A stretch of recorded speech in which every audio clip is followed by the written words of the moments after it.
back to CLE Weekend. So the new year, it gives us a chance, right, to refresh, especially for those who may be looking for love. According to a new survey, singles say age, it's no longer a defining factor in the relationships, right? When they're kind of looking for someone, they're thinking slow dating maybe in the upcoming year. Well, local professional matchmaker Karin Vacakis is here from It's Just Lunch Cleveland, joining us to talk about some of these dating trends in 2024. So thanks for coming on. Thank you so much for having me. Okay, so let's talk about dating because I've not been dating in a while, but I have friends who date. In the past year, have things changed a little bit?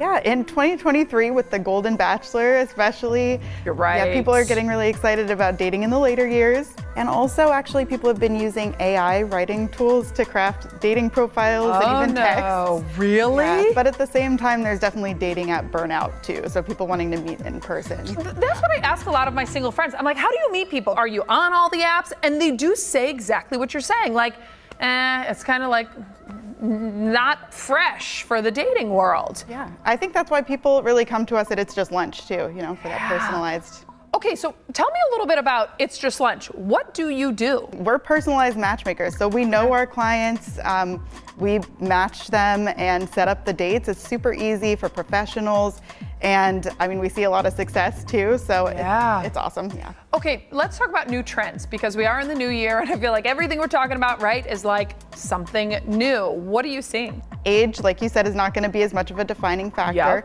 People really care about their values aligning, and so whether dating older or younger, it's really more about compatibility. And then also slow dating. Wait, what is slow dating? I would say it's quality over quantity. Instead of swiping through hundreds, even thousands of people's profiles, really taking the time to get to know the people that you are meeting. And it can take a couple dates, even a few, to know if there's chemistry. And there are people who probably do go on that one date and they call you back and they're like, nope, not a good match, no. And you're like, okay, do you say like maybe just give it another shot or try and find out like what it is that they don't like, right? Because you can't base it all off of like an hour and a half with someone, or can you? Well, there's no exact science. Sometimes you'll know right away, and sometimes if you're on the fence, I always tell my clients that give it a second chance. Give it a beat.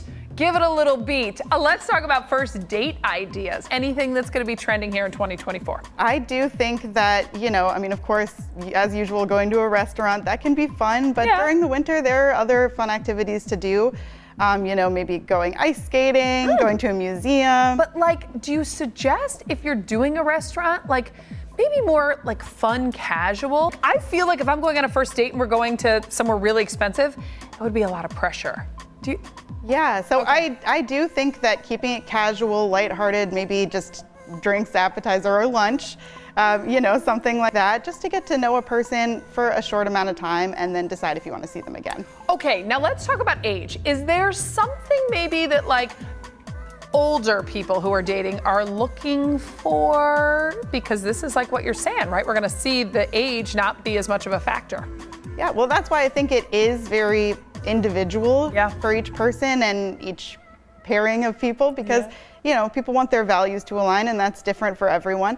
But I do also think that's why with It's Just Lunch and our matchmaking process, we really know each person. So it is like being introduced to a friend. I love that. Okay, so if we want to kind of get hooked up with you, see what it's all about, see if it's the right fit for us, for you to do the matchmaking, what's the best way to get in contact with you? Yeah, so our website is itsjustlunchcleveland.com, and so you can go there and find our contact info. Wonderful. Karin, thank you so much for joining us. I appreciate it. Some good tips too if you're single or to share with your single friends, which is what I will do. Thank you so much for having me. Appreciate it. We'll be right back on CLE Weekend.